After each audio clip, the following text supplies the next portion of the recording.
உலகெங்கிலும் நடக்கும் முக்கிய நிகழ்வுகளை குறுஞ்செய்தி வடிவத்தில் தெரிந்து கொள்ள ஆதன் செயலியை டவுன்லோட் செய்யுங்கள். ஆதன் செயலியை டவுன்லோட் செய்ய டிஸ்கிரிப்ஷனில் உள்ள லிங்கை கிளிக் செய்யவும். சில ஊர்கள்ல வந்து பாத்தீங்கன்னா ரொம்ப சின்ன கோவில தான் இருக்கும். ஆனா அவங்களுடைய வேண்டுதல்கள் வந்து ரொம்ப வித்தியாசமா இருக்கும். இப்படி இல்லாம வேண்டுதல்கள் வச்சுப்பீங்க அப்படிங்கிற மாதிரி இருக்கும். அந்த மாதிரி நீங்க பார்த்த வேண்டுதல்கள் ஏதாவது இருக்கா? ஏதாவது ஒரு கோவில்ல? முருகன் வந்து போர்க்கடவுள். ஸோ அப்போ அவரை ஒருத்தங்க வேண்டும் போது படையில இருக்கிறவங்க தான் வந்து அவர்கிட்ட வேண்டிக்கிற கணக்குன்னு வச்சுக்கோங்க. போருங்கிறது வந்து ரத்தம் இல்லாமலாம் நடக்காது. ஸோ அப்போ அந்த சின்ன சின்ன காயங்களுக்கு வந்து தூண்டு போயிடக்கூடாது அப்படிங்கிற ஒரு லாஜிக் தான் அந்த கொடைக்கானல் வந்து பாத்தீங்கன்னா கதவு மலை அப்படின்னு சொல்லிட்டு ஒரு கோயில் ஒண்ணு இருக்கு. கொடைக்கானல் வந்து பாத்தீங்கன்னா முருகரோட கோட்டை தான் கொடைக்கானல். மொத்தமா அந்த இடமே அதுதான். இப்போ எனக்கு நிறைய பாலடைஞ்ச கோவிலுக்காக நான் வந்து போயிட்டு இருக்கேன். என்கிட்ட கேட்குறாங்க, நீ எப்படி கண்டுபிடிக்கிற அப்படின்னு கேட்குறாங்க. எதுவுமே நான் கண்டுபிடிக்கல, எனக்கு வர சஜஷன். பெருமுக்கள் சொல்லிட்டு ஒரு 2 போன சிவலிங்கத்தை வீடியோ எடுத்து போட்டேன். கோவில் எதுக்காக அப்படின்னா, ஒரு சாமி வந்து என்ன கொடுக்கும், என்ன நம்ம வாங்க முடியும் அப்படின்னு பாத்தீங்கன்னா, உங்களுடைய ஃபோக்கஸை மட்டும்தான் கடவுளால கொடுக்க முடியும். மற்றபடி நீங்க தான் உழைக்கணும், நீங்க தான் ஸ்ட்ராட்டஜிஸ் கிரியேட் பண்ணணும். கடவுள் எப்படி செயல்படுவார்னு நம்ம புராணங்கள் ரீதியாவே நம்ம பார்க்கலாம். இப்ப மகாபாரதத்துல பாத்தீங்கன்னா கிருஷ்ணர் பாண்டவர்கள் கூட தான் இருப்பாரு. ஆனா அவங்க எவ்வளவு கஷ்டப்பட்டு இருப்பாங்க. வெளியே இருக்கா காட் மேல நம்புறீங்களா? அது ஒவ்வொருத்தருக்கும் ஒவ்வொரு தனிப்பட்ட விருப்பம் இருக்கா இல்லன்னு சொல்ல மாட்டீங்களா? நான் கேக்குறேன், இப்ப நீங்க எங்களை கேக்குறீங்கல்ல. இப்படி வந்து நம்மளுடைய புலன்கள் எல்லாமே டேமேஜ் ஆகுது. இந்த புலன்களை ரெக்டிஃபை பண்ற ஒரு இடம் தான் கோவில். சிம்பிளா சொல்ல போனா கடவுள் வந்து ஒரு சைக்காலஜி டாக்டர் நீங்க நினைச்சுக்கோங்க. சிவனுக்கு ஒரு பர்டிகுலரான ஃபேன் பேஸ் இருக்காங்க. ஸோ இப்போ இங்கேயே வந்து பார்த்தீங்கன்னா 4 பேருமே சிவபக்தர்கள் தான். ஸோ அப்படி இருக்கும்போது இப்போ முருக பக்தர்களும் வந்து நிறையா இருக்காங்க. அப்போ உங்ககிட்ட வந்து சில விஷயங்கள் நோக்கி வரும் இல்லையா கொஷின்ஸா, எங்களுக்கு வந்து இந்த கடவுளை பற்றி சொல்லுங்க ப்ரோ, எனக்கு இந்த கோவிலை பற்றி சொல்லுங்க, எனக்கு இந்த இடத்துல நான் முருகரை இப்படி பார்க்கணும்னு நினைக்கிறேன், சிவனை போய் நான் இப்படி பார்க்கணும்னு நினைக்கிறேன், அந்த மாதிரி ஏதாவது கோவில்கள் இருக்கா அப்படின்னு உங்ககிட்ட சஜஷன் கேட்டிருப்பாங்க. ஸோ அப்படி உங்ககிட்ட ஏதாவது சஜஷன்ஸ் வந்திருக்கா? எனக்கு வந்து பாத்தீங்கன்னா இந்த சிவன் கோயில் தான் வந்து சொல்லுவாங்க அடிக்கடி. ஐ மீன் லைக் நம்ம நார்த் சைட் போறதுனால உத்தரகோசமங்கை வந்து பாத்தீங்கன்னா நான் வந்து பண்ணேன் சில ஃபர்ஸ்ட் டெம்பிள். நிறைய பேர் திட்டாங்க என்ன, நீ வந்து எதுக்கு இங்க இருக்கிற, ஒழுங்கா ஓடிடு நார்த் சைடுக்கு, நீ அங்கேயே போயிரு அப்படின்ட்டு நிறைய பேர் சொல்லி முதல் கோயில் வந்து உத்தரகோசமங்கை தான். ஸோ அந்த மாதிரி என்னை வந்து பயங்கரமா கிட்டத்தட்ட எனக்கு ஏகப்பட்ட மெசேஜ் எல்லார்கிட்ட இருந்து. எனக்கு முதல் வந்த கோயில் வந்து, தம்பி நீங்க உத்தரகோசமங்கை போயிட்டீங்களா, உத்தரகோசமங்கை போயிட்டீங்களா, இதே தான் எனக்கு மெசேஜ் வந்துட்டே இருந்தது. என்னாலேயே நானும் பார்த்தேன், எனக்கான அந்த அழைப்பு வரல. அதுக்கப்புறமா அவர்கிட்ட இருந்து அழைப்பு வந்தது, அங்கே போனேன். அங்கே போன பிறகு ரொம்ப ரொம்ப வேப்பா இருந்த அந்த கோயில் உத்தரகோசமங்கை. அதே மாதிரி வந்து பார்த்தீங்கன்னா பேரூர் பட்டீஸ்வரர்னு சொல்லிட்டு கோயம்புத்தூர்ல ஒரு கோயில் ஒன்று இருக்கு. அதுவுமே என்கிட்ட வந்து சொன்னாங்க, இந்த மாதிரி வந்து இந்த கோயிலை பத்தி பேசுங்க, இது வந்து பார்த்தீங்கன்னா தமிழ்நாடோட காசி, தென்காசி வந்து இருக்கு குற்றாலம் பக்கத்துல. ஆனா இங்க வந்து பார்த்தீங்கன்னா காசி ஃபார்ம் தான் இது, ஒரு ரொம்ப ஹிஸ்டாரிக்கலான ஒரு கோயில் இது, இதை நீங்க பேசுங்க, கரிகால சோழனால கட்டப்பட்ட கோயில் இது அப்படின்ட்டு சொன்னாங்க. ஸோ நானும் அதுக்குமே அந்த மாதிரி போய் நிறைய பேர் கேட்பாங்க, அவங்க சஜஷன் வச்சு நான் எடுத்திருக்கேன். அவங்களுக்கு இப்போ வந்து பார்த்தீங்கன்னா நான் எங்கன்னா போறேன் அப்படின்னா அவங்க கிட்ட கேட்பேன், நான் ஸ்டோரி போட்டு கேட்பேன், உங்க ஊர் பக்கத்துல ஏதாவது சிவன் கோயில் இருக்கா, அதை நம்ம பேசலாமா, தெரியுற மாதிரி அப்படின்ட்டு கேட்பேன். இப்போ கூட கொடைக்கானல் போனேன். கொடைக்கானல் வந்து பாத்தீங்கன்னா கதவு மலை அப்படின்னு சொல்லிட்டு ஒரு கோயில் ஒண்ணு இருக்கு. ரொம்ப சூப்பரான கோயில் அது கொடைக்கானல்ல. கொடைக்கானல் வந்து பாத்தீங்கன்னா முருகரோட கோட்டை தான் கொடைக்கானல். மொத்தமா அந்த இடமே அதுதான். ஆனா அந்த கோயில்ல அந்த ஊர்ல வந்து பாத்தீங்கன்னா தாண்டிக்குடின்ற ஒரு முருகர் கோயில் இருக்கு. முருகர் தாண்டிக்குடி சொல்லுவாங்க. அதை தாண்டி போனோம்னா நம்மளுக்கு அந்த கதவு மலை அப்படின்னு சொல்லி வரும். அது எல்லாரையாலும் அவ்வளவு சீக்கிரத்துல அக்சஸ் பண்ண முடியாது, நடந்து தான் போனோம். காலையில போயிட்டு திருப்பி ஈவினிங் வந்துடணும். இந்த மாதிரி கோயில்கள்லாம் எனக்கு சஜஸ்ட் பண்றாங்க. இந்த வாட்டி நான் போகும்போது 22ஆம் தேதி இங்க வேலாயுத சுவாமி கோயில் போனல, கும்பூர் வேலாயுத சுவாமின்னு சொல்லிட்டு அவங்களும் ரெக்வஸ்ட் பண்ணனால தான் நான் அதை போய் எடுத்து கொடுத்தேன். அதுல நான் எதுவுமே அந்த மாதிரி நீங்க சொன்னீங்களா பேமெண்ட், அது மாதிரிலாம் எதுவுமே இல்லாம, நான் சொன்ன மாதிரி இல்ல சார், அந்த மாதிரி மக்கள் சொல்றாங்கன்னு சொல்றீங்களா. நான் உங்ககிட்ட அதை முதல்ல சொன்னல, இந்த மாதிரி வந்து அதெல்லாம் இருக்கு, நீங்க சாமிக்கு பண்ணுங்க, என்ன பண்றது, நம்ம போனா நம்ம ஃபேமிலி வந்தா நம்மள நல்லா கொஞ்சம் உபசரிப்பு பண்ணி கவனிச்சு அந்த மாதிரி நம்மளுக்கு பண்ணுவாங்க, அவ்வளவுதான். அதை தாண்டி வேறு எதுவும் கிடையாது. அந்த மாதிரி வந்து நிறைய சஜஷன் வரும். அந்த மாதிரி நான் போன கோயில்ஸ் தான் வந்து இந்த உத்தரகோசமங்கை, அப்புறமா வந்து பாத்தீங்கன்னா நம்ம சொன்னல அது கோவில் பட்டீஸ்வரர், கோயம்புத்தூர் பட்டீஸ்வரர் கோயில். அங்கேயே வந்து பாத்தீங்கன்னா சுந்தர மகாலிங்க ஒரு கோயில் இருக்கு. திருவண்ணாமலையே கிரிவல பாதையை பண்ற மாதிரி சுத்தி வர மாதிரி ஒரு கோயில் ஒண்ணு இருக்கு. அதுமே சொல்லிட்டு இருக்காங்க எங்கிட்ட. கோயம்புத்தூர்ல திருவண்ணாமலையில எப்படி கிரிவலம் சுத்தி வருமோ அதே மாதிரி சுந்தர மகாலீஸ்வரர் கோயில் தான் நினைக்கிறேன். அந்த கோயில் நிறைய பேர் எனக்கு மெசேஜ் பண்ணிட்டு இருக்காங்க. அதுவும் பண்ணணும். ரெண்டாவது வந்து கதவுமலை சிவன் கோயிலும் பண்ண போறேன். அது வந்து பாத்தீங்கன்னா தமிழ் வருஷ பிறப்புல தான் ரொம்ப ஃபேமஸ். அது இல்லாம நம்ம நார்மலா சேஃப் தான். அது வந்து பாத்தீங்கன்னா பண்ணலான் இருக்காம நிறைய சஜஷன் வரும் கோயில் பொறுத்த வரைக்கும். கேட்பேன், ஓகே, அவங்க கிட்ட கேட்டுட்டு தான் பண்ணுவேன். போறேன்னா ஒரு டூரிஸ்ட் ஸ்பாட்ஸ் போறேன்னா கூட அது ஏதாவது ஒரு சின்னதா ஒரு கோயில் இருந்தா அந்த கோயில் அப்படியே தொட்டுட்டு வந்துடணும்ட்டு வந்துடுவேன். முதல்ல முழுமையா கோயில் போட்டுட்டு இருந்தேன். இப்போ ஒரு ஊர்ல போய் இப்போ ஒரு கோவில் போறோம்னு வச்சுக்கோங்க மேடம், அந்த ஊர்ல பாக்குற வீடியோஸ் பாக்குறாங்க பாத்தீங்களா, அவங்க சஜஷன் பண்ணுவாங்க. இந்த ஊர்லயே பாத்தீங்கன்னா எங்க ஏரியால ஒரு கோவில் இருக்கு ப்ரோ, அங்க வந்து பாருங்க அப்படின்வாங்க. அந்த மாதிரி நான் இப்ப எனக்கு நிறைய பாலடைஞ்ச கோவிலுக்கா நான் வந்து போயிட்டு இருக்கேன். என்கிட்ட கேக்குறாங்க, நீ எப்படி கண்டுபிடிக்கிற அப்படின்னு கேக்குறாங்க. எதுவுமே நான் கண்டுபிடிக்கல, எனக்கு வர சஜஷன் தான். நான் முதல்ல உங்ககிட்ட சொல்லியிருப்பேன், பெருமுக்கள் சொல்லிட்டு ஒரு 2ஆ போன சிவலிங்கத்தை வீடியோ எடுத்து போட்டேன். அதுக்கப்புறம் எனக்கு வர சஜஷன் தான், எங்க ஊர்லயும் இந்த மாதிரி லிங்கம் இருக்கு வாங்க. நான் ஒரு இடமா போய் வீடியோ எடுத்து போட எங்க ஊருக்கு வாங்க எங்க வாங்க நிறைய பேர் சஜஷன் சொல்ல போய் தான் நான் வந்து அந்த ஊருக்கு போறேன். எனக்கா வந்து எதுவும் கூகுள் மேப்ல யூடியூப்ல பாக்கும் சஜஷன்ஸ் தான், எனக்கு வர கமெண்ட்ஸ் தான். கமெண்ட்ஸ்க்கு அதுக்கப்புறம் மெசேஜ் வர்றதுதான், வாங்க இங்க வாங்கன்றாங்க. அந்த சஜஷன் மூலமா தான் நிறைய இடம் வந்து தெரிய வருது. ஓகே, ஸோ பொதுவாக நம்ம அந்த பெரிய கோவில்களுடைய வேண்டுதல்கள்லாம் வந்து பார்த்தீங்கன்னா நமக்கே தெரியும், ஏன்னா அது ரொம்ப ஃபேமஸ். இந்த இடத்துல போய் இப்படி வேண்டிக்கிட்டோம் அப்படின்னா நமக்கு கேட்டதெல்லாம் கிடைக்கும், கடவுள் நமக்கு நினைச்சதெல்லாம் கொடுப்பாரு அப்படிங்கிற மாதிரி. எக்ஸாம்பிள் வந்து நம்ம திருப்பதிக்கு மொட்டை போடுறதோ, இல்லை திருச்செந்தூருக்கு வந்து பால் குடம் எடுக்கிறது, கந்த சஷ்டி கவசம் பாடுறது, இல்லைன்னா சஷ்டி விரதம் எடுக்கிறது, மடிப்பிச்சை எடுக்கிறது, இந்த மாதிரியான விஷயங்கள் வந்து பண்றாங்க. ஆனா சில ஊர்கள் வந்து பாத்தீங்கன்னா ரொம்ப சின்ன கோவில தான் இருக்கும், ஆனா அவங்களுடைய வேண்டுதல்கள் வந்து ரொம்ப வித்தியாசமா இருக்கும். இப்படி இல்லாம வேண்டுதல்கள் வச்சுப்பீங்க அப்படிங்கிற மாதிரி இருக்கும். அந்த மாதிரி நீங்க பார்த்த வேண்டுதல்கள் ஏதாவது இருக்கா, ஏதாவது ஒரு கோவில்ல? இதான் நிறைய சொல்லுங்க ப்ரோ. மாசாணி அம்மன் கோயில்லாம் இருக்குல்ல, ஆக்சுவலா இவரோட வீடியோல நிறைய அந்த மாதிரி இருக்கும். ஒரு கோவில் ப்ரோமோட் பண்ணுவாரு. அது நான் ரெண்டு விஷயத்துக்காக பண்றேன். எல்லாம் போடுவாரு, உப்பு போட்டா இதாயிடும். இல்ல நான் சொல்றேன் நான் சொல்றேன் தண்ணி குடிச்சா சரியாயிடும். சொல்றேன் கேளுங்க. அது எதுவுமே நீங்க போய் பண்ணுங்கிறதுக்காக சொல்ற விஷயம் இல்ல, அது ஒரு டிபேட்காக கிரியேட் பண்ற விஷயம். சோ அது வந்து நான் கிட்டத்தட்ட நிறைய வீடியோஸ் நிறைய செக்மெண்ட்ஸ் பண்ணிருக்கேன். ஒரு ஹெல்த்தி டிபேட்டுக்கு வரவே வராது. ஹெல்த்தி டிபேட்டுக்கு ரெடியாவே அவங்க இருக்க மாட்டாங்க. ஏன்னு கேட்டீங்கன்னா, முதல்ல ஒரு வீடியோவை பாக்குறோம் அப்படின்னா அதை ஃபுல்லா பாக்குறதில்ல.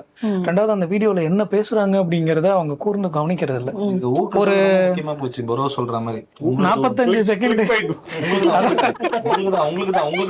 நீங்க பேசுறதுலதான் சொல்றேன். இல்ல 45 அண்ணன் இவனை ஏண்டா பக்கத்துல உட்கார்ந்து இல்ல நாங்க அடிச்சா கூட நான் திரும்பி நான் பேசிடுவேன், அவரும் பேசிக்குவாரு. என்ன ப்ரோ நீங்க அடிச்சாலும் திரும்ப பேசுவாரு. இல்ல அதுக்காக தான் டேபிள்ல எதுவுமே வைக்கலன்னாங்க. ஸோ அது யூஸ்வலாகவே என்னன்னு பார்த்தீங்கன்னா, நம்மகிட்ட இருக்கிற வித்தியாசமான நடைமுறைகள். நான் என்ன சொல்றேன்னா, வெளியில இருந்து பார்க்கும்போது அது ஒரு தப்பான விஷயமா கூட தெரியலாம். பட் என்ன அப்படின்னா, அது ஒரு பிலீஃப் சிஸ்டம்.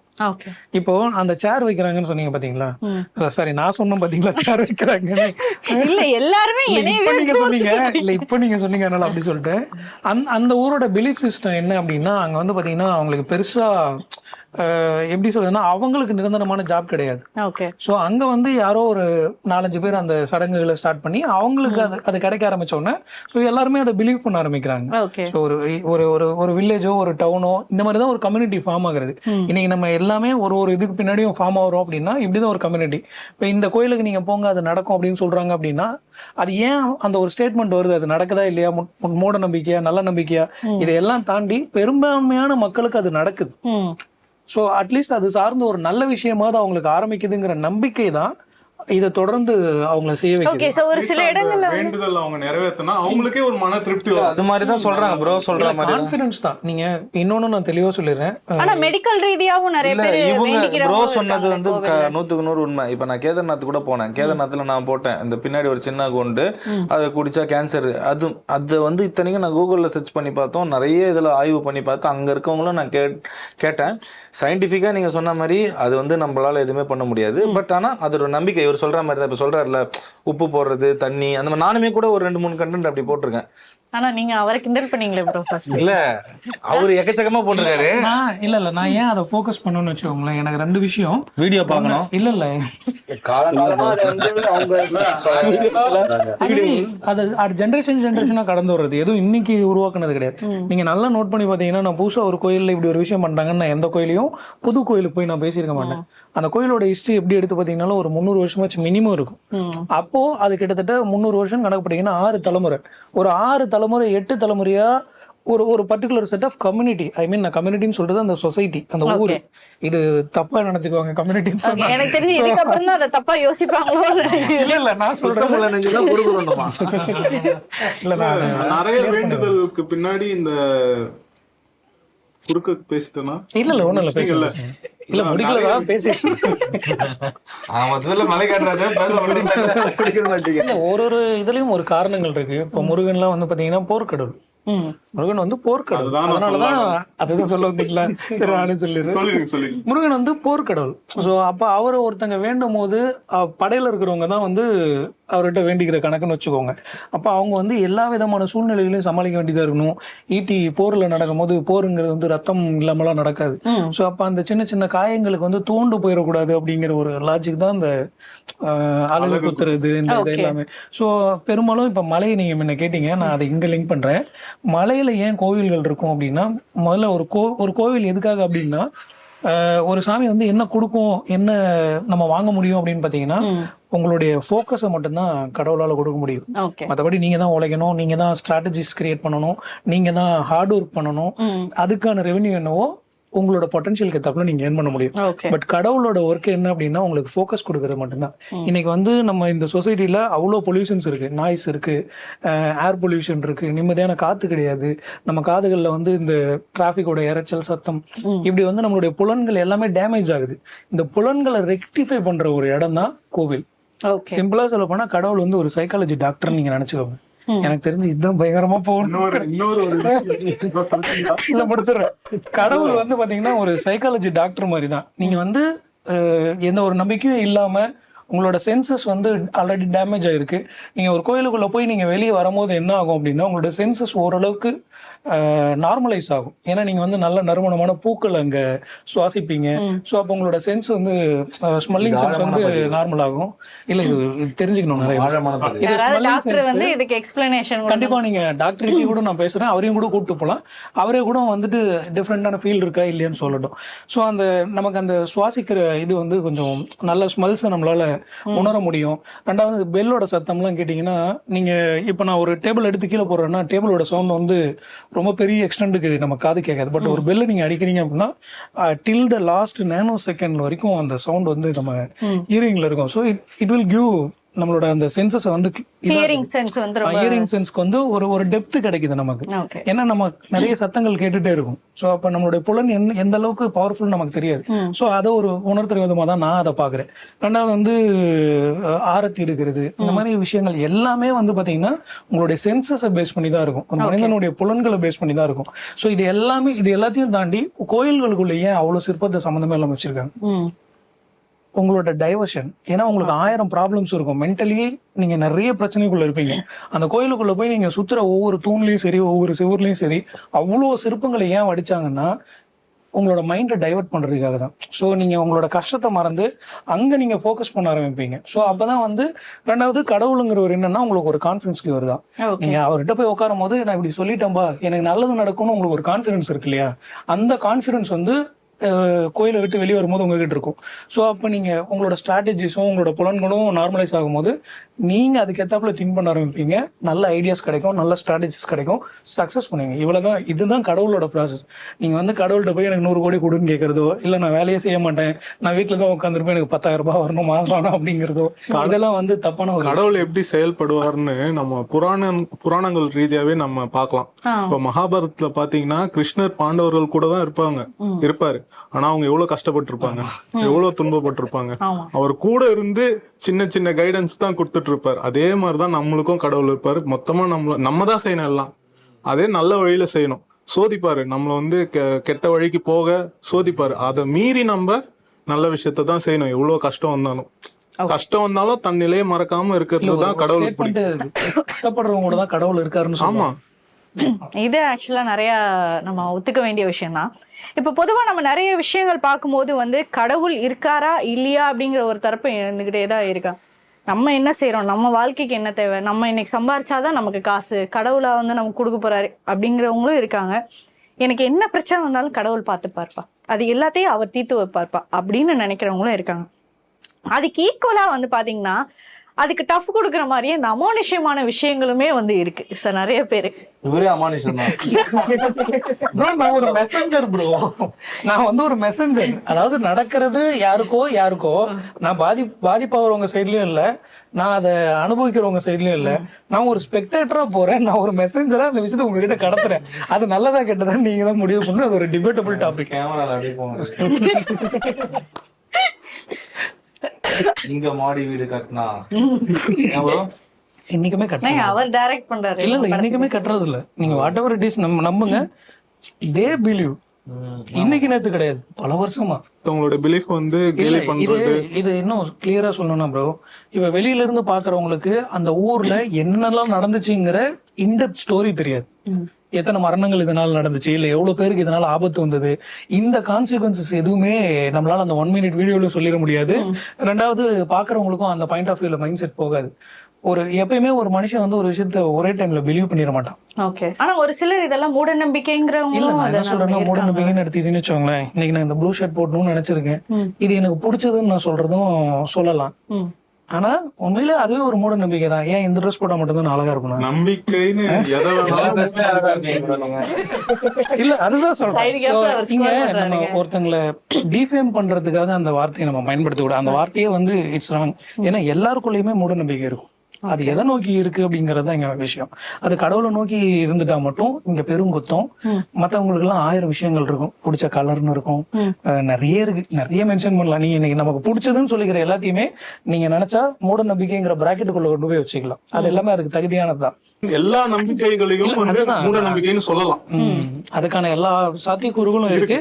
அதனால இத சொல்றதை தவிர்த்துட்டு அவங்களுக்கு அது பிடிச்சிருக்கு, அவங்க பண்றாங்கன்னு நீங்களும் விட்டு கொடுத்து போயிடுங்க. அவங்கள மறுத்து பேசாதீங்க. நீங்க கடவுளை ஏன் கும்பலன்னு யாரும் கேட்க போறது இல்லை. சோ ரெண்டு பக்கமும் எதுவும் தேவையில்ல. கடவுள் இருக்கிறவங்களுக்கு கடவுள் இருக்காரு, கடவுள் இல்லன்னு சொல்றவங்க இல்ல, அவ்வளவுதான். இதான் டாபிக், சிம்பிள். இவனுக்கு போயிட்டு கடவுள் இருக்காருன்னு நம்ம பிலீவ் பண்ண வைக்கணுன்ற அவசியம் இல்ல, அதை பத்தி சொல்ல வேண்டிய அவசியமே இல்லை. அதுதானே நம்பிக்கை. கண்டிப்பா சொல்றத நம்ம கடமை. இப்ப உங்களுக்கு அதை பத்தி உங்களுக்கு இந்த சாப்பாடு தான் பிடிக்கும்னா நீ இந்த சாப்பாடு சாப்பிடு, அது சூப்பரா இருக்கும்னு சொல்லி அந்த சாப்பாடு உங்களுக்கு பிடிக்காம போகலாம். உங்களுக்கு என்ன பிடிக்குதோ அதான் பண்ண முடியும். அதை போய் நம்ம வந்து வாக்குவாதம் பண்ணியிருந்தா நம்ம ஆப்போசிட் சைட்ல இருக்கவங்க மென்டல் ஆயிடுவோம். அதனால விட்டுறணும். ஆந்திரால யாகன்டின்னு ஒரு இடம் இருக்கு. அங்க ஒரு சிவன் கோயில் இருக்கு, உமா மகேஸ்வரர் கோயில்னு. அங்க வளரும் நந்தின்னு அவங்க கிட்ட ஒரு நம்பிக்கை இருக்கு. அந்த நந்தி வளர்ந்துகிட்டே இருக்குன்னு சொல்லிட்டு கொஞ்சம் அந்த மண்டபத்துல இருக்க பில்லர்ஸ் எல்லாம் அவங்க ரிமூவ் பண்ணிருக்காங்க. அது ஒரு காலகட்டத்துல களி முத்திச்சுன்னா வளர்ந்து கத்தும் போது உலகம் அழிஞ்சிரும் அப்படின்ற ஒரு நம்பிக்கை அவங்க கிட்ட இருக்கு. இத நம்ம சொல்லணும்னா அது அவங்களோட நம்பிக்கைன்னு நம்ம சொல்றோம். இத நம்மளே கிரியேட் பண்ணல, நம்மளே ஒண்ணு கிரியேட் பண்ணாதான் அது தப்பு. அது அவங்களோட நம்பிக்கைன்னு நம்ம சொல்லும் போது நம்ம ஒரு இன்ஃபர்மேஷன் இப்படி ஒண்ணு நடக்குது, இப்படி ஒரு விஷயம் அங்க நம்புறாங்க. அவங்க பில்லர்ஸ் எல்லாம் ரிமூவ் பண்ணிருக்காங்க, அந்த அளவுக்கு நம்புறாங்க. அதை நம்ம சொல்றோம். இதை இன்ஃபர்மேஷனா பாத்துக்கணும். நம்பிக்கை இருக்கிறவங்க நம்பட்டோம், நம்பாதவங்க போட்டோம். இது வந்து உருட்டு சங்கி. நம்ம கிருஷ்ணகிரி இதுல கூட இருக்குல்ல, நம்ம ஒரு கோயில் நீங்களும் போட்டிருந்தீங்க, நானும் வெளியே இருக்கா காட் மேல நம்புறீங்களா? அது ஒவ்வொருத்தருக்கும் ஒவ்வொரு தனிப்பட்ட விருப்பம். வந்து நான் இங்க வந்து கேள்வி மட்டும் தான் கடவுள் நம்பிக்கை இருக்கா இல்லைன்னு சொல்ல மாட்டீங்களா? நான் கேக்குறேன். இப்ப நீங்க எங்களை கேக்குறீங்கல்ல, இந்த ஷோ வந்து நான் உங்ககிட்ட அப்படி கிடையாது. Correct, show correct. உங்களுக்கு தெரிஞ்சது எங்கிட்ட கேக்குறீங்க. இத வந்து பெருசாக்குறீங்களே நீங்க. உங்களோட பிலீவ் என்னன்னு கேக்குறேன். நான் இந்த ஷோவோட மிடிலே வந்து நான் சொன்னேன், நான் சில கோவில்களுக்கு எல்லாம் போனப்போ வந்து இந்த மாதிரியான விஷயங்கள் எனக்கு அப்ப நம்பிக்கை இல்லாம நான் கோவிலுக்கு அவ்வளவுதான். இன்னொன்னு இன்னைக்கு வந்து இங்க இல்லன்னு சொல்ற நிறைய பேர் வந்து இல்லன்னு சொல்றது பின்னாடி சாமி கும்பிடுவாங்க. இல்ல அது ஒரு ஸ்டேட்டஸா ஸ்டேட்டஸா நினைச்சுக்கிறாங்க, அது ஒரு பெருமையா நினைக்கிறாங்க. பட் அந்த அந்த அந்த உளவியலே அந்த சைக்காலஜியே வந்து தப்பு. ஏன்னா இன்னொருத்தனை காயப்படுத்துறதுக்காக இன்னொருத்தனோட தோல்வியில சந்தோஷப்படுறவனை விட இங்க ஒரு கொடூரமான மனுஷன் அவனுமே கிடையாது. ஸோ அப்ப சக மனிதர்களை வந்து ரெஸ்பெக்ட் பண்ணணும். வெதர் அவனோட பிலீஃப் உனக்கு தப்பா தெரிஞ்சா கூட அதை எப்படி சொல்லணுமோ அப்படி சொல்லணும். ஒரே வார்த்தையில அவனை முட்டாள்னு சொல்றதுனால நீ புத்திசாலி ஆட முடியாது. இவ்வளவுதான் விஷயம். ஓகே, ஸோ இப்போ வந்து உங்க எல்லாருக்குமே வந்து கடவுள் நம்பிக்கை இருக்கு. ஸோ அதனாலதான் நீங்க அதை நோக்கி போயிட்டு இருக்கீங்க. ஸோ அப்படிங்க இருக்குமோ அமானுஷ்யத்திலேயே உங்களுக்கு ஏதாவது நம்பிக்கை இருக்கா? நீங்க ஏன் அவரை பாக்குறீங்க? நான் நிறைய பார்த்திருக்கேன். பட் எனக்கு என்னன்னா இந்த கோஸ்ட் ஸ்டோரிஸ்ல இன்ட்ரெஸ்ட் கிடையாது. பட் சில விஷயங்கள் சில காரணங்களுக்காக சில ஊர்களில் வந்து அப்படியே கடைபிடிப்பாங்க, வாழையடி வாழையா கடைபிடிப்பாங்க. அது இன்னைக்கு இருக்கிற டெக்னிக்கல் வேர்ல்டுல, இன்னைக்கு இருக்கிற டெக்னாலஜி டெவலப்மெண்ட்ல அது மேபி இன்னைக்கு இந்த ஜென்ரேஷனுக்கு வந்து தப்பா தோணலாம். பட் என்ன விஷயம் அப்படின்னா, நம்ம ஒரு விஷயத்த வந்து நம்மளோட பாயிண்ட் ஆஃப் வியூலயே தான் பார்த்துட்டு இருக்கோம் எப்பயுமே. ரெண்டாவது, இன்னைக்கு வந்து யாருமே உண்மையிலே அவங்களுக்கு பிடிச்ச ஒரு விஷயத்த செய்யறாங்களான்னு கேட்டீங்கன்னா இல்ல. இப்ப என்னை ஒரு 100 பேர் பிடிக்குது அப்படிங்கிறாங்கன்னா அதுல 10 பேர் என்னை பார்த்து இன்ஸ்பயர் ஆகி நான் இவனை மாதிரி பண்ணணும்னு நினைப்பேன். ஸோ அப்ப இங்க எல்லாருமே வாழையடி வாழையா ஒருத்தனோட இன்ஸ்பிரேஷனா போறாங்களே தவிர யாருமே வந்து டைரக்டா அவங்களோட உண்மையான இன்ட்ரெஸ்ட் என்னன்னு தெரிஞ்சு இங்க எதுவுமே பண்றது இல்லை. ஸோ இந்த மாதிரி அமானுஷ்யத்தை நீங்க இது பண்ணும்போது என்ன ஆகும் அப்படின்னா அவனுக்கு அது ஆக்வர்டா ஃபீல் ஆகுது. பட் ஆனா அமானுஷ்யம்ங்கிறது கோஸ்ட்டை தாண்டி கடவுளை பேஸ் பண்ணியே நிறைய விஷயங்கள் இருக்கு. ஏன்னா கட்டுப்பாடுன்னு சொல்லுவாங்க. இந்த அமானுஷ்யம் சொல்றதை விட கட்டுப்பாடுன்னு சொல்லிக்கலாம். மற்றபடி இந்த கோஸ்ட் எல்லாம் எனக்கு தெரிஞ்சு கிடையாது. அது வந்து அனுபவிச்சது கிடையாது. நான் இது வரைக்கும் ஃபீல் பண்ணதே கிடையாது. காசியில வந்து இப்ப சொன்னார்ல ஸ்பிரிச்சுவல் ரிலேட்டடா சொன்னாங்கல்ல, காசியில வந்து அந்த மாதிரி இருக்கு. காசியில வந்து மணிகர்ணிகா காட் அப்படின்னு சொல்லிட்டு இருக்கு ஒரு இடம். இன்னொரு இடமும் வந்து இருக்கு, ஹரிச்சந்திர காட் அப்படின்னு சொல்லுவாங்க. 2 காட் சொல்லுவாங்க. மணிகர்ணிகா காட்ல வந்து பாத்தீங்கன்னா அங்க இறந்துட்டாங்கன்னா திருப்பி வரமாட்டாங்க அப்படின்ற ஒரு ஐதீகம் இருக்கு. ஹரிச்சந்திர காட்ல வந்து பாத்தீங்கன்னா இறந்துட்டா அங்க போயிட்டு அவங்கள வந்து அந்த ஃபார்மாலிட்டிஸ் எல்லாம் பண்ணாங்கன்னா அவங்க திருப்பி பிறந்து அந்த காசி நகரத்துக்கே வருவாங்கன்ற மாதிரியான கான்செப்ட் இருக்கு. இதுல வந்து பாத்தீங்கன்னா காசியில மட்டும்தான் வந்து பாத்தீங்கன்னா உங்களால ஃபேஸஸ் பார்க்க முடியாது. இறந்த பிணங்களுடைய ஃபேஸஸ் வந்து பார்க்க முடியாது. ஸோ ஃபேஸஸ் வந்து ஃபுல்லா கவர் பண்ணிடுவாங்க. அதுங்க வந்து குழந்தை, அப்புறம் தலைச்சம்புள்ள, அந்த மாதிரி நிறைய வரும். நான் பார்த்துருக்கேன். ஆக்சுவலா நான் வந்து பாத்தீங்கன்னா ஒரு 8:30 மணி 9 மணிக்கெல்லாம் போய் எப்பயுமே காசி போனேன்னா மணிகர்ணிகா காட்டுக்கு போயிருவேன். அங்க போனா அந்த பிணத்தோட நாத்தம் அந்த மாதிரி எதுவுமே அடிக்காது.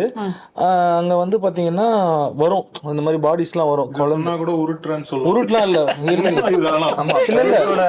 நீங்களே ட்ரோல் பண்ணிக்கிறீங்க. இருங்க ப்ரோ, நான் சொல்றேன். அதுக்கு நான் திரவியங்கள்லாம் இருக்கு, அந்த அந்த பவுடர்ஸ்லாம் போட்டு தான் அந்த ஃபார்மாலிட்டிஸ் பண்றாங்க. அதனால தான் நாற்று அடிக்கல. மற்றபடி அப்படியே ராவாலாம் போனால் எரிச்சா கண்டிப்பா நாற்று அடிக்க தான் செய்யும். அதுக்கான தன்மை அந்த அந்த இடத்துல எரிக்கிறதுக்கான தன்மைக்கான அந்த சில விஷயங்கள்லாம் அதில் ஆட் பண்றாங்க, இன்கிரீடியன்ஸ்லாம் ஆட் பண்றாங்க. ஆமா, அந்த அதனால தான் வந்து பாத்தீங்கன்னா நாத்தம் வந்து பாத்தீங்கன்னா வரமாட்டேங்குது. ஓகேங்களா? ஸோ அங்க வந்து பாத்தீங்கன்னா அகோரிஸ் வந்து பாத்தீங்கன்னா ஏகப்பட்ட பேர் இருக்காங்க. மணிகர்ணிகா காட்டுல வந்து டம்மி அகோரியும் இருக்காங்க, ஒரிஜினல் அகோரியும் இருக்காங்க. அங்க நான் பார்த்துருக்கேன், ஒரிஜினலே நான் பார்த்துருக்கேன். ஐ மீன் லைக் வந்து எப்படின்னா அவங்க வந்து பாத்தீங்கன்னா அவங்க பேச மாட்டாங்க, அவங்க எதுவுமே கேட்க மாட்டாங்க, அவங்க பாட்டு சைலண்டா இருப்பாங்க. நம்ம என்ன பண்ணாலும் ஆசீர்வாதம் பண்ணிட்டு காசெல்லாம் வாங்க மாட்டாங்க. டம்மி அகோரிங்கெல்லாம் என்ன பண்ணுவாங்கன்னா இதுக்குன்னே வந்து மூஞ்சில வேஷம்லாம் போட்டுட்டு ஆசீர்வாதம் வாலண்டரியா வந்து பண்ணி காசு வாங்குவாங்க. ஸோ இது எப்படி நான் கண்டுபிடிச்சேன்னா, நைட்டு வந்து பாத்தீங்கன்னா நான் 1:30 மணி, இது போய் உண்மையா பார்த்தேன், பொய் கிடையவே கிடையாது, உண்மை. நான் அங்க பார்த்தேன், அப்படியே சொல்றேன். தந்திராஸ் அப்படின்னு சொல்றல, அந்த நீங்க சொன்னீங்கல்ல அமானுஷன் சொல்லிட்டு, அந்த எதுக்காக அதை மூடுறாங்கன்னா அந்த பாடியோடைய அது வந்து பாத்தீங்கன்னா வயசான பாடியா, குழந்தையா, இல்ல வந்து எங்களை மாதிரி வயசான இருக்கிற இதுவான்றத பேஸ் பண்ணி அந்த மண்டபத்துல இருந்து எடுத்து ஏதோ மை அந்த மாதிரி விஷயங்கள்லாம் அங்க வந்து உண்மையா பண்றாங்க. அங்க வந்து அதுக்குதான் அதை கவர் பண்ணிருக்காங்க. இந்த மாதிரி பண்ணக்கூடாது, இந்த மாதிரி இதெல்லாம் இருக்கணும் அப்படின்றது, எது என்னன்றது தெரியக்கூடாதுன்றதுக்காக தான் எல்லா சுடுகாட்லயும் பாத்தீங்கன்னா ஃபேஸஸ் வந்து பாக்கலாம். இப்ப நம்ம ஒருத்தங்க இறந்துட்டாங்கன்னா அவங்களோட ஃபேஸஸோட தான் வைப்பாங்க, அதுல கிரிமேஷனுக்குள்ள தள்ளுவாங்க, அங்க வந்து எரிகிறத நம்ம பார்ப்போம். இங்க எப்படின்னா அப்படியே அந்த இடத்த மூடிடுவாங்க. ஐ மீன் அந்த ஃபேஸே வந்து பார்க்க முடியாது, நம்மளால பாடி ஃபேஸே பார்க்க முடியாது. ஃபுல்லா வந்து மம்மி படத்துல வர மாதிரி ஃபுல்லா ரோல் பண்ணி வச்சு எரிச்சிடுவாங்க. இது வந்து பாத்தீங்கன்னா கரெக்டா 1:30 to 2 மணி வரைக்கும் அங்க நடக்கும். 2 மணிக்கெல்லாம் போனீங்கன்னா அங்க வந்து அந்த பாடியை வந்து பாத்தீங்கன்னா லைட்டா இது பண்ணி அங்க சாப்பிடுவாங்க. அங்க மணிகர்ணிகா காட்டுல இருக்கிறதுல ஹையஸ்ட் ஃபார்ம் வந்து பாத்தீங்கன்னா மணிகர்ணிகா காட்டு, ரெண்டாவது வந்து பாத்தீங்கன்னா ஹரிச்சந்திர காட்டு, மூணாவது வந்து பாத்தீங்கன்னா ராம் காட்டுன்னு சொல்லி உஜ்ஜன்ல ஒரு காட் இருக்கு. இதெல்லாம் நான் வந்து பாத்தீங்கன்னா யூடியூப் சேனல்லாம் ஸ்டார்ட் பண்றதுக்கு முன்னாடி போய் எக்ஸ்ப்ளோர் பண்ணிட்டேன். ஆக்சுவலா அகோரிகள் நிறைய இருக்காங்க. இது வந்து பாத்தீங்கன்னா ராம் காட்ல உஜ்ஜன்ல ராம் காட்ல வந்து பாத்தீங்கன்னா எதோ பண்ணுவாங்க, இப்படி எதோ பண்ணி அப்படியே ராவா எடுத்துன்னு போவாங்க கை காலெல்லாம். பாக்குறதுக்கு ஒரு மாதிரி இருக்கும். அதே மாதிரி காசில வந்து அப்படியே ஒரு ஒரு ஒரு பண்ணி பைட் பண்ணிட்டு போவாங்க, ஒரு செகண்ட் பண்ணிட்டு பேசவே மாட்டாங்க.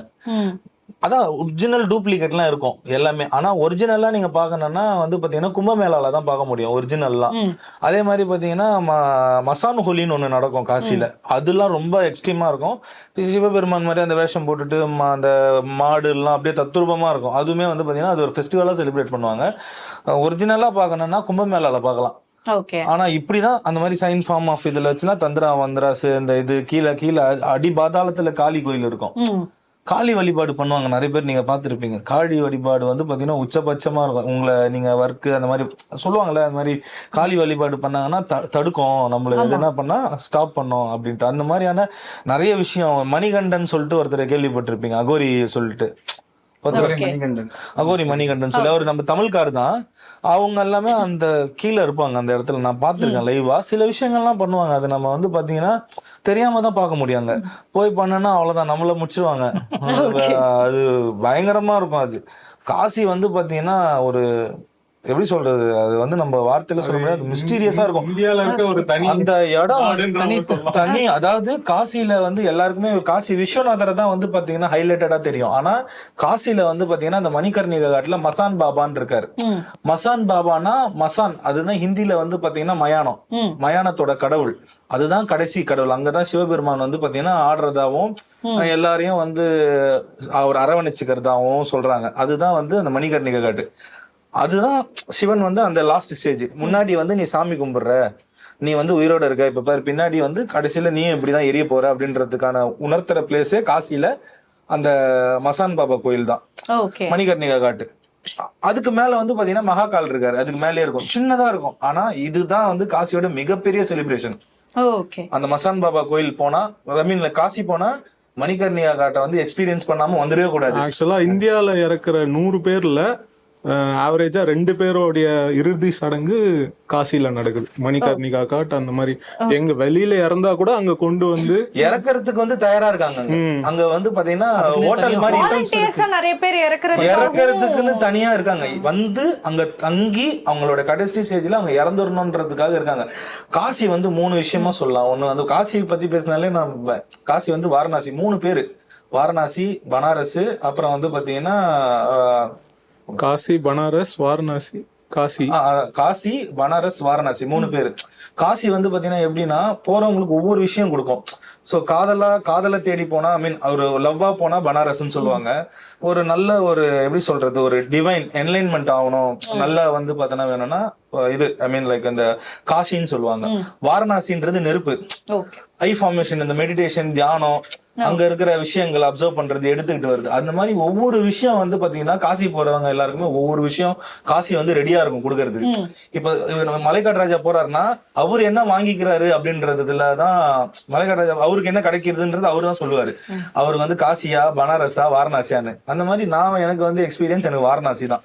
வாரணாசினாலே நெருப்பு, அந்த மாதிரி இருக்கும் அந்த இடத்துல. இப்ப நீங்க போறீங்க அப்படின்னா இப்ப ஒரு ஸ்பிரிச்சுவலா அது என்லைட்மெண்ட், டிவைன். சோ காசி அப்படின்றான். 3 பேர் இருக்கிற ஒரே வேர்ல்டுலயே ஒரு இடம்னா அது காசி மட்டும்.